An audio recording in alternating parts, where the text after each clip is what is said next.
സിയാലിൻ്റെ കേസിൽ പറയുകയാണെങ്കിൽ അന്നത്തെ ചീഫ് മിനിസ്റ്റർ കരുണാകരൻ ഫാറിനെ വന്ന് കണ്ടു, ഫാറിനോട് ചോദിച്ചു ഇങ്ങനെ ഇൻവെസ്റ്റ് ചെയ്യാൻ പറ്റുമെന്ന് ചോദിച്ചു. We are the first investors. ഒരു പുതിയ സ്വന്തമായിട്ട് ഉണ്ടാക്കാൻ പറ്റുമോ എന്ന് ചോദിച്ചു കഴിഞ്ഞാൽ തീർച്ചയായിട്ടും ഉണ്ടാക്കാൻ പറ്റണം. ഏറ്റവും കൂടുതൽ ശ്രദ്ധിക്കേണ്ടത് നമ്മൾ പണത്തിൻ്റെ കാര്യമാണ് ശ്രദ്ധിക്കേണ്ടത്.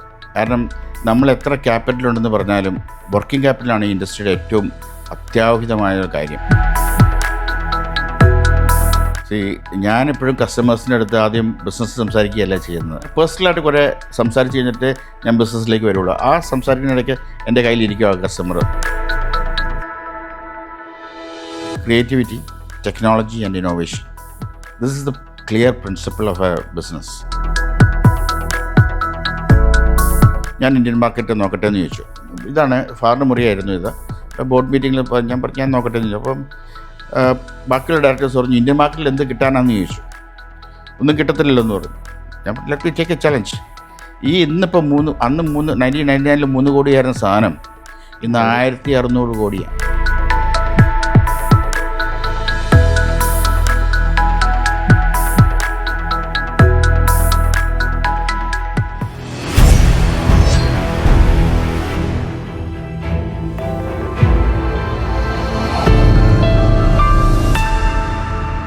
$3000 കോടി രൂപയിലധികം വിറ്റുവരവുള്ള 85 രാജ്യങ്ങളിൽ സാന്നിധ്യമുള്ള ലോകത്തെ ഏറ്റവും വലിയ സുഗന്ധവ്യഞ്ജന കയറ്റുമതി സ്ഥാപനമാണ് സിന്തൈറ്റ് ഗ്രൂപ്പ്.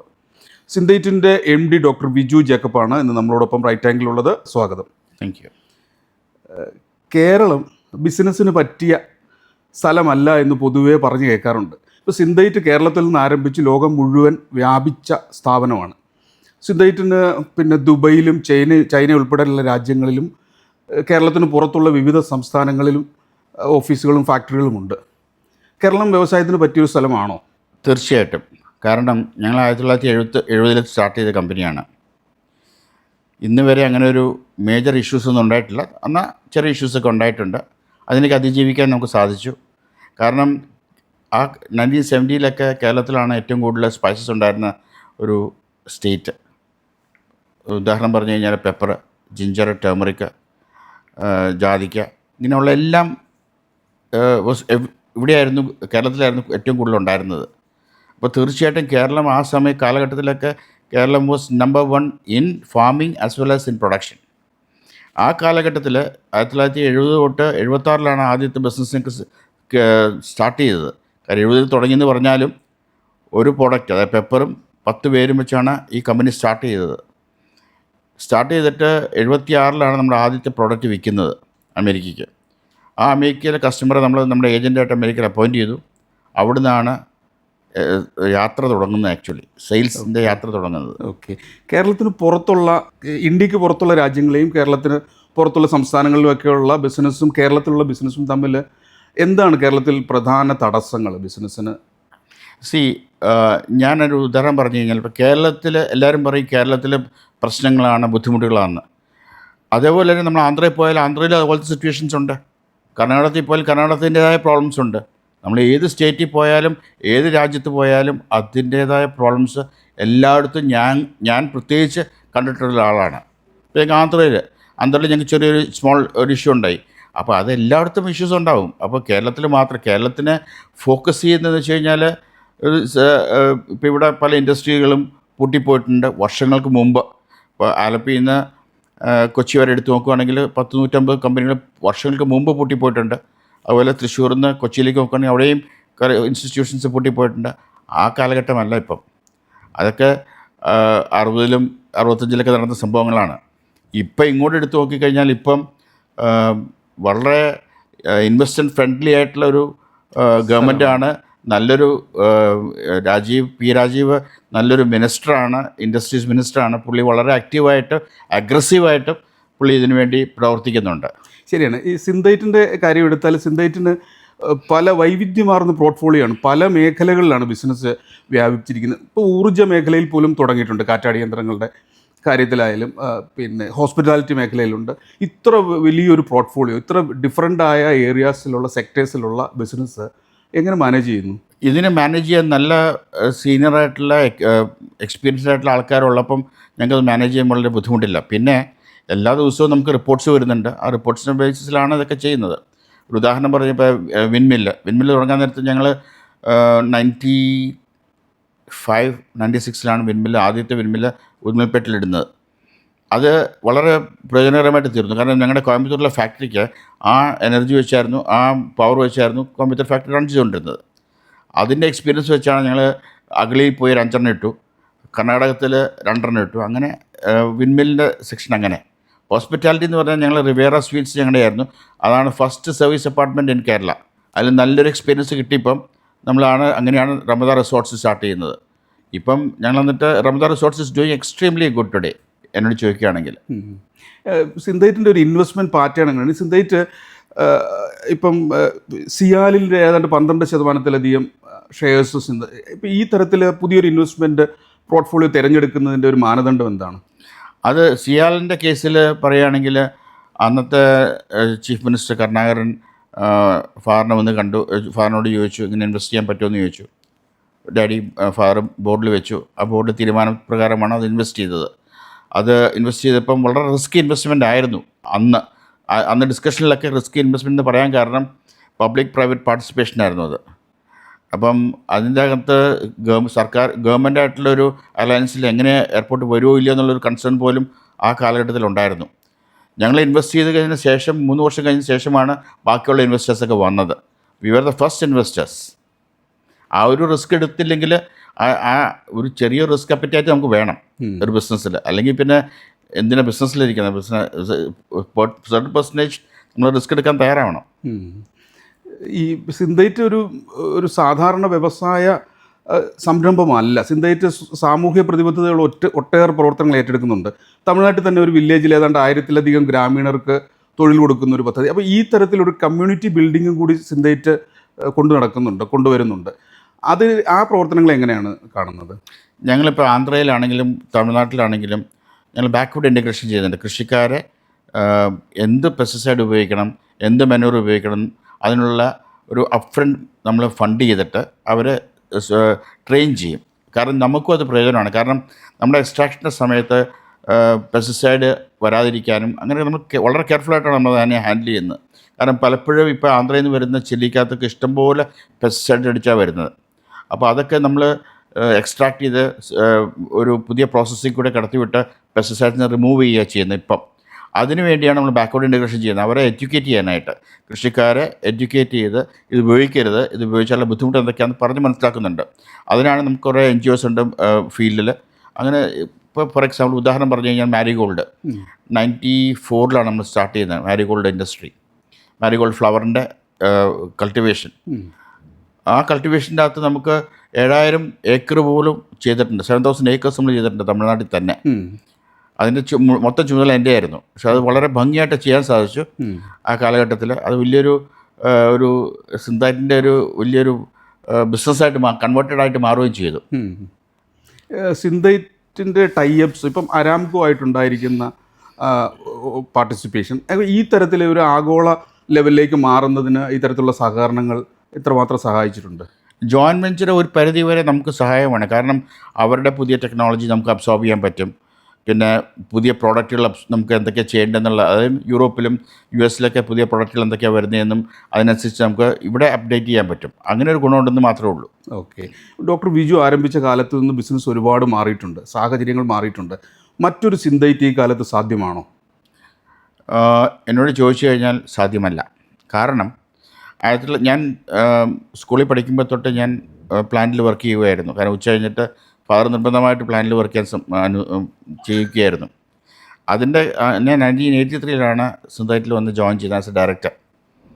അവിടുന്ന് ഒരു ജേണി ഭയങ്കര ടഫായിരുന്നു. ഞാൻ വിചാരിച്ചേക്കാളും കൂടി ടഫായിരുന്നു. കാരണം ഇതിൻ്റെ കാൽക്കുലേഷൻസും ഇതിൻ്റെ റോ മെറ്റീരിയൽ മേടിക്കുന്ന രീതിയും ഒക്കെ ഭയങ്കര വ്യത്യാസമാണ്.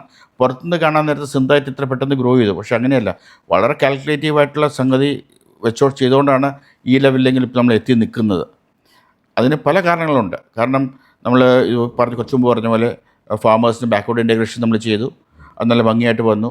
പിന്നെ കൃഷിക്കാരെ സപ്പോർട്ട് ചെയ്തു, അങ്ങനെയൊക്കെ ഒത്തിരി കാര്യങ്ങൾ നമ്മൾ ചെയ്തുകൊണ്ടാണ് നമുക്ക് ഇൻഡസ്ട്രിക്ക് വേണ്ട സാധനം നമ്മൾ ബാക്ക്വേർഡ് ഇൻറ്റഗ്രേഷൻ ചെയ്ത് നമ്മൾ എടുത്തു. അതാണ് അതിൻ്റെ ഒരു ഒരു പ്ലസ് പോയിൻറ്റ്. നമ്മൾ സിന്തൈറ്റിൻ്റെ ഗ്രോത്തിൻ്റെ ഒരു പ്ലസ് പോയിൻ്റ് അത്. ഒരു പുതിയ സിന്തൈറ്റ് ഉണ്ടാക്കാൻ പറ്റുമോ എന്ന് ചോദിച്ചു കഴിഞ്ഞാൽ തീർച്ചയായിട്ടും ഉണ്ടാക്കാൻ പറ്റണം. പക്ഷേ ഇപ്പോഴത്തെ ഇപ്പോഴും ഈ ഫുഡ് ഇൻഡസ്ട്രിയിൽ ഭയങ്കര സ്പേസ് ഉണ്ട്, ഇഷ്ടംപോലെ സ്പേസ് ഉണ്ട്. ഇപ്പം നമ്മൾ നോക്കുകയാണെങ്കിൽ ഡെയിലി ഇന്നോവേഷനാണ്. ഓരോ ദിവസം നമ്മുടെ കൊച്ചി നഗരത്തിൽ ചെന്നാൽ തന്നെയാണെങ്കിലും ഓരോ ദിവസം ഓരോ പുതിയ റെസ്റ്റോറൻറ്റ് വരണ കാണാൻ പറ്റും. അതിൻ്റെ അർത്ഥം തന്നെ ഫുഡിൻ്റെ ടേസ്റ്റും ഫുഡിൻ്റെ ടെക്നോളജിയിലും ഒത്തിരി വ്യത്യാസങ്ങൾ വന്നുകൊണ്ടിരിക്കുകയാണ്. ഇപ്പോൾ പുതിയൊരു സിന്തൈറ്റ് ഉണ്ടാക്കാം എന്ന് പറഞ്ഞപ്പോൾ അങ്ങനെ ഒരാൾ ശ്രമിക്കുകയാണെങ്കിൽ ഏതൊക്കെ കാര്യങ്ങളാണ് ശ്രദ്ധിക്കേണ്ടത്? ഏറ്റവും കൂടുതൽ ശ്രദ്ധിക്കേണ്ടത് നമ്മൾ പണത്തിൻ്റെ കാര്യമാണ് ശ്രദ്ധിക്കേണ്ടത്.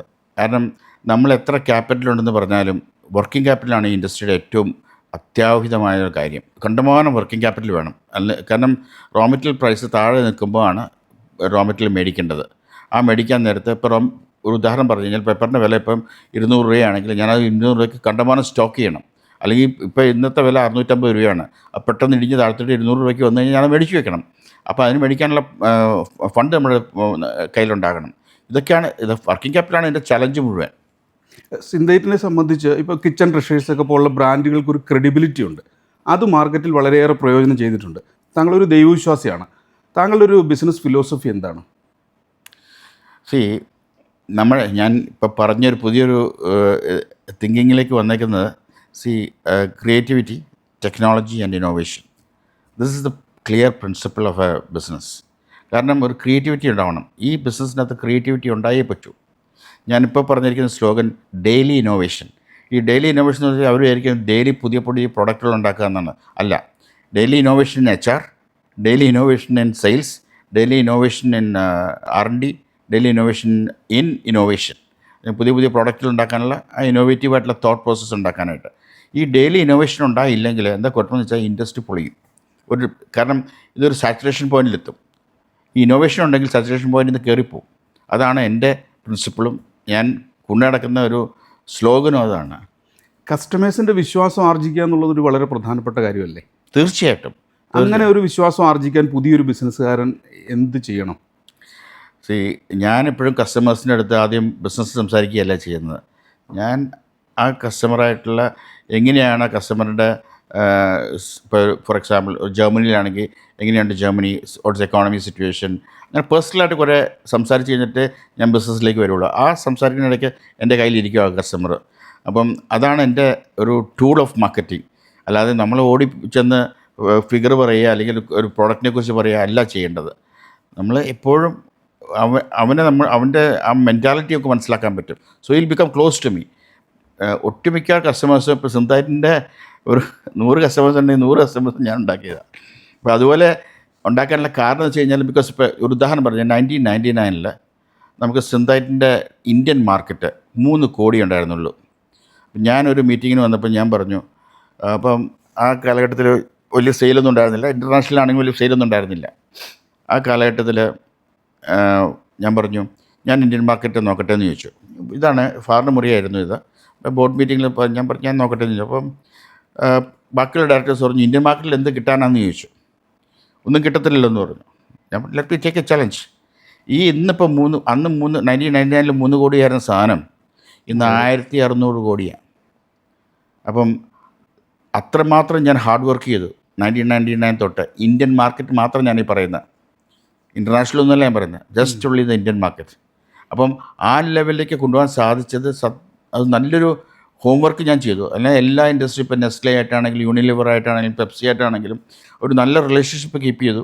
അവരെയൊക്കെ പലപ്പോഴും പലർക്കും പ്രോഡക്റ്റിനെ കുറിച്ച് അണ്ടർസ്റ്റാൻഡിങ് കുറവായിരുന്നു. അവിടെയൊക്കെ പോയി ക്ലാസ് എടുത്തു, അവിടെ പോയി എക്സ്പെരിമെൻറ്റ്സ് കാണിച്ചു കൊടുത്തു ലൈവായിട്ട്.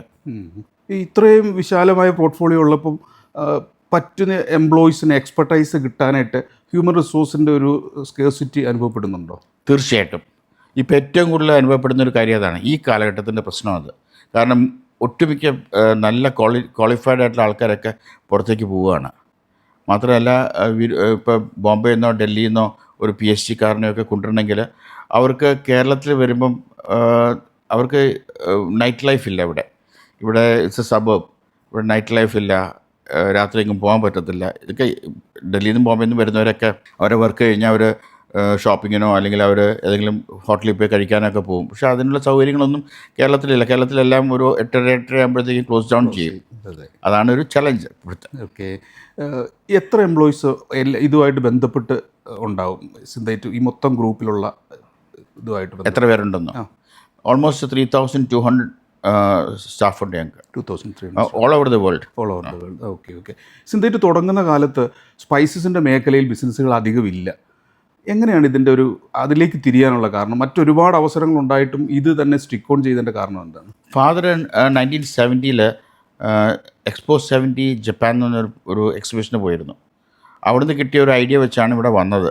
ആക്ച്വലി ഇത് സിന്തൈറ്റ് എന്നുള്ള പേര് കൊടുക്കാൻ തന്നെ കാരണം ഇത് ആദ്യം സിന്തറ്റിക് കെമിക്കൽസ് ഉണ്ടാക്കാനായിരുന്നു പ്ലാൻ ചെയ്തിരുന്നത്.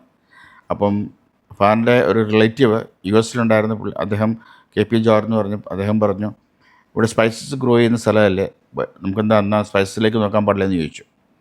അങ്ങനെയാണ് CFTR ആയിട്ട് അണ്ടർസ്റ്റാൻഡിങ്ങിലുണ്ടായി. അവരാണ് ആ ടെക്നോളജി എന്ന്. പക്ഷേ ആ ടെക്നോളജി അത്ര സക്സസ്ഫുൾ ആയിരുന്നില്ല. അതാണ് ഞാൻ പറഞ്ഞത്. 6 വർഷത്തോളം കണ്ടമാനം കഷ്ടപ്പെടേണ്ടി വന്നു അത് സക്സസ്ഫുൾ ആ പ്രോഡക്റ്റ് ആക്കി എടുക്കാനായിട്ട്.